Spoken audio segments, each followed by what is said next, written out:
What if I told you that becoming a recognized authority in your industry doesn't require millions in ad spend or a massive team or decades of experience? It simply requires doing what 97% of founders won't do. Most founders today are trapped in the visibility hamster wheel, posting content nobody sees, burning cash on ads that don't convert, and competing on price because nobody knows who they are. They know they're capable of more, but somehow they're stuck being best kept secrets in their market while less qualified competitors get all of the opportunities. Because the truth is, most will never become recognized authorities. Not because they lack expertise, but because they focus on the wrong strategies. They get overwhelmed by all the options or wait for the right time to start building their authority. But when you're willing to do what most actually won't, it's straightforward to get where you want to go. Not overnight, but over time through strategic podcast positioning. I'm Freddie, and I spent the last 3 years helping 6, 7, and 8-figure founders transform from unknown experts into recognized industry authorities through strategic podcast guesting. I've seen founders go from completely invisible to being introduced as the leading expert on stages, podcasts, and in boardrooms. What I've learned is this: the founders who build lasting recognition follow specific principles. They think differently about authority building. They act with strategic intent and build systems that compound into market dominance whilst paying their bills. Because this whole flywheel only works if you're getting paid for your expertise. In this video, I'll walk you through 9 transformative principles. Each one is designed to shift how you think about building authority and help you become the recognized expert your expertise deserve. The first principle: the authority bar is surprisingly low. Here's something most founders don't realize. The bar for becoming recognized is shockingly low. Not because it's easy, but because most people aren't even trying to clear it. Most founders are drowning in tactical noise. They're thinking about TikTok, for example. They wake up, check notifications, create content nobody sees, spend money on ads that bring tire kickers, and wonder why nothing changes. They're stuck in what I call the busy but invisible trap. They post 20 times a week on LinkedIn with 100 views per post. They run ads that cost $15 per click. They attend networking events and leave with business cards nobody will call. And the market has no idea who they are or why they should even care. That's why strategic podcast guesting creates such a massive advantage. And whilst I'm not here to sell you podcast guesting, the principles do align.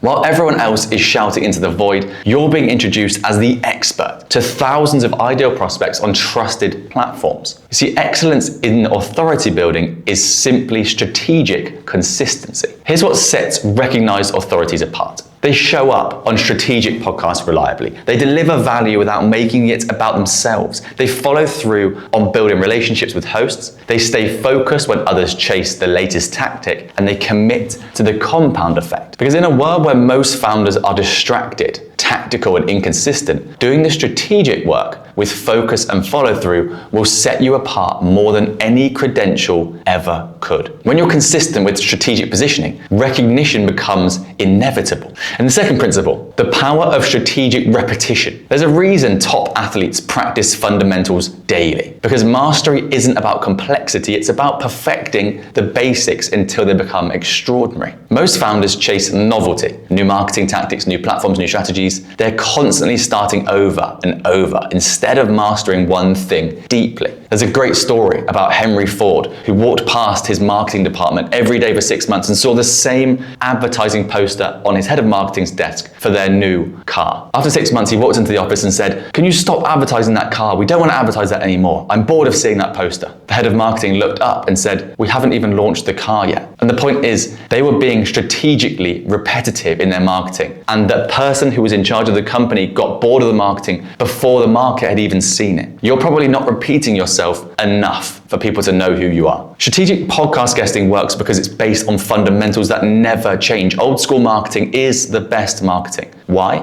Because it works. People trust recommendations from sources they already trust. Long-form conversations build deeper connection than any ad. Borrowed credibility is more powerful than self-promotion, and authority compounds with each appearance on every podcast. So here's the framework I want you to adopt. The 3 levels of authority building. Level 1, foundation. Slightly uncomfortable. These are the small strategic decisions that feel inconvenient but create the most momentum.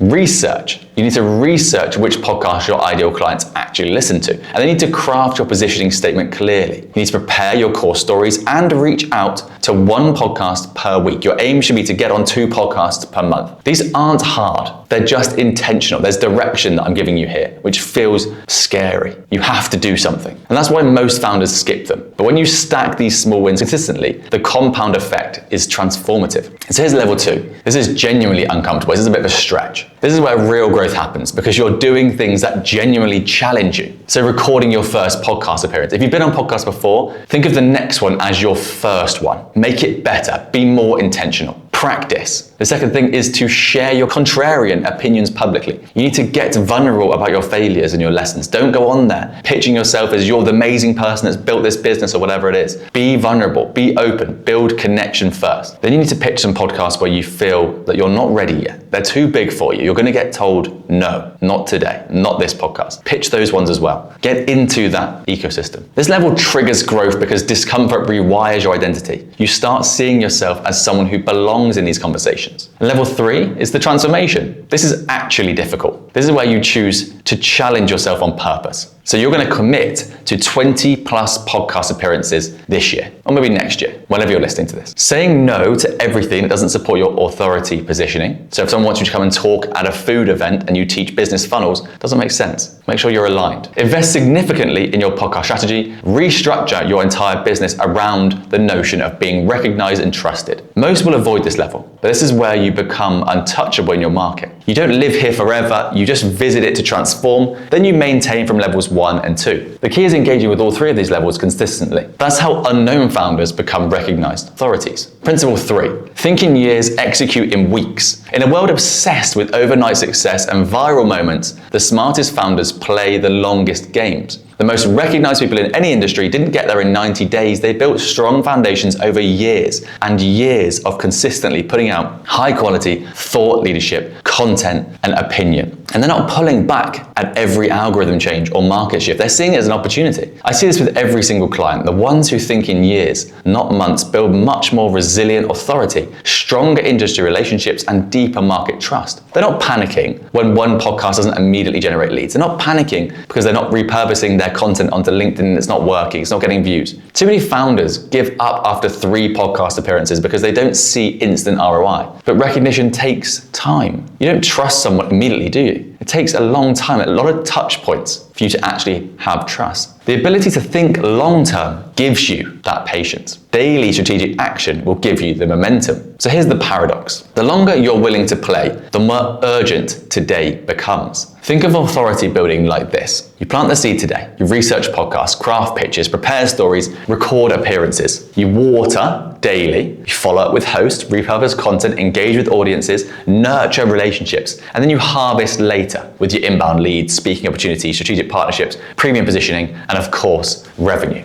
Because you want to play the long game, but what's important is you need to play the long game with the right people. Build skills and relationships that compound, make everything more powerful. Warren Buffett made 95% of his wealth after the age of 65. Not because he got lucky late in life, but because of decades of compounding growth and patience. Your authority works the same way. Podcast appearance 1 might generate 2 leads, but appearance 15 might generate 12 leads, because now people have heard your name multiple times. That's a compound effect. And this is something you can do with 1 or 2 hours a month and no cost. While you can't control what happens in year 3, you can absolutely dominate the next 7 days by getting strategic about which podcast you pitch and how you prepare. So principle 4, contrarian positioning, the authority differentiator. Here's a question I ask every founder I work with. What do you believe about your industry that no one else is saying? Because this isn't about being difficult or controversial for clicks. It's about identifying originality in your thoughts that can be memorable. The worst place we can sit is on the fence. To become recognized, you must think differently than 97% of people following conventional wisdom. Every breakthrough in positioning came from someone believing something others didn't. Personal branding matters more than company branding for 7-figure founders. Borrowed credibility beats credibility or speed to market. Attention is rented, authority is owned. The most expensive thing in business is being known. These weren't obvious until someone made them obvious through constant positioning.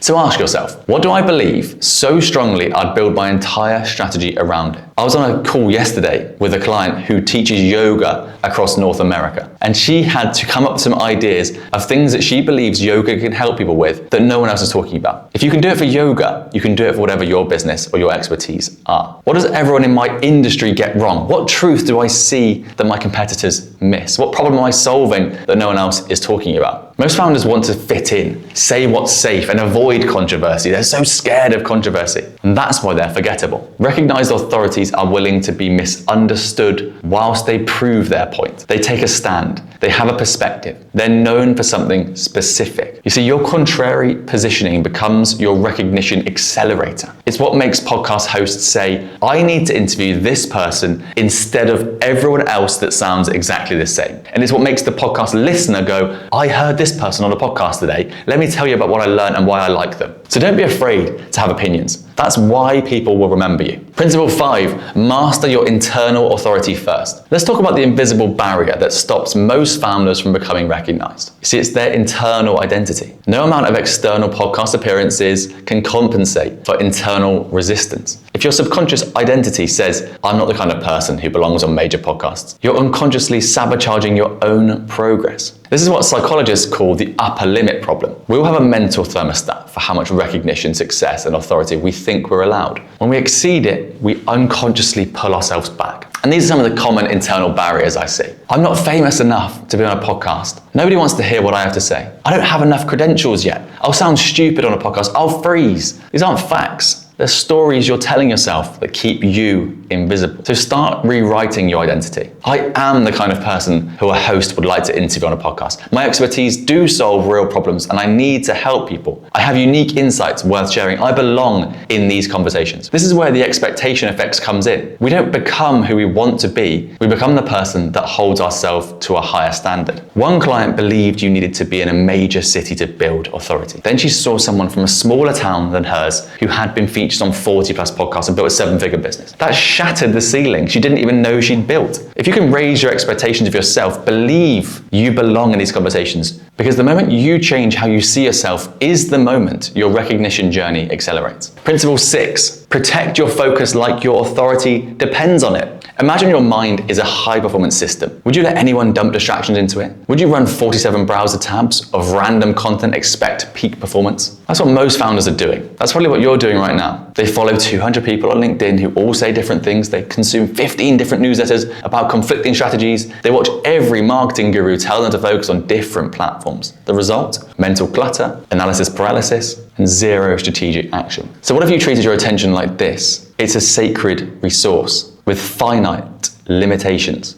Strategic podcast positioning requires clarity. You need to know exactly who your ideal client is, understand which podcast they listen to, master your core positioning stories, and execute consistently without distraction. You should therefore clean up your inputs. Unfollow accounts that confuse or distract you. Stop consuming every new marketing tactic. Focus on one authority building strategy until you master it. Read case studies of founders who've built recognition and study great podcast guests and what makes them memorable. Your brain becomes what it consumes. When you clean up your mental inputs, you reclaim the focus needed to build real authority. You pitch podcasts for 3 months with moderate results, then in month 4, 3 hosts reach out to you. Then speaking opportunities emerge, strategic partnerships form, and you have clients saying, I've heard your name everywhere. Not because you did something once, but because you did something consistently when it felt like it didn't matter. So you get 1% better at your positioning every single day. Let it be boring. Let others chase shortcuts. You'll just be stacking up the invisible wins.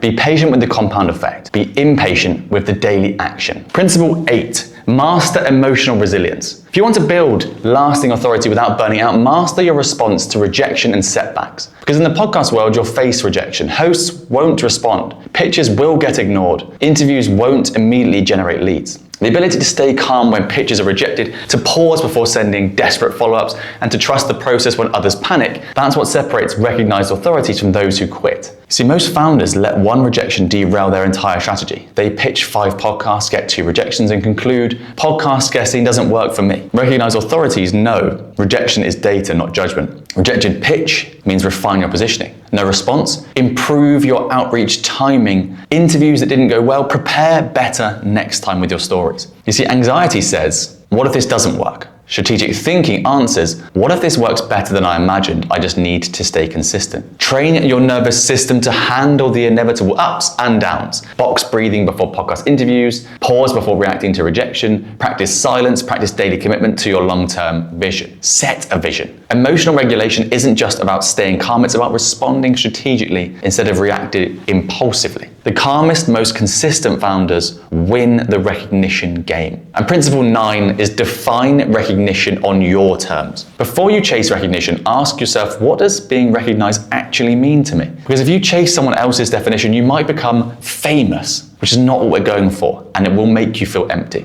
You might get booked on 100 podcasts, but you will hate your life. Recognition isn't about being envied. It's about building authority that serves your actual business and your life goals, frankly. Some founders want recognition to command premium pricing, attract inbound leads, build location-independent businesses, create legacy and impact, spend more time with family whilst the business grows. Others want recognition to speak on major stages, write books about thought leadership, build strategic partnerships, even exit their businesses at a premium valuation. Neither is wrong, but they require different podcast strategies. Define that success for yourself. So how many podcast appearances actually matter to you? What does being recognized look like in your specific market? What businesses outcomes do you want recognition to drive? And what life outcomes matter most to you? If you want a gold watch and a Lamborghini, that's a very different strategy to wanting to live in the south of France and go kite surfing every day. Don't let the market trick you into believing recognition means being everywhere. Sometimes recognition is being known deeply by the right 1,000 people rather than by vaguely a million. Define it clearly, then build your podcast strategy around those answers with intention. Because you don't need to be extraordinary to become recognized, you just need to do the right things consistently. Think differently about authority. Get comfortable with being visible. Build internal belief that's so strong nothing external can shake it.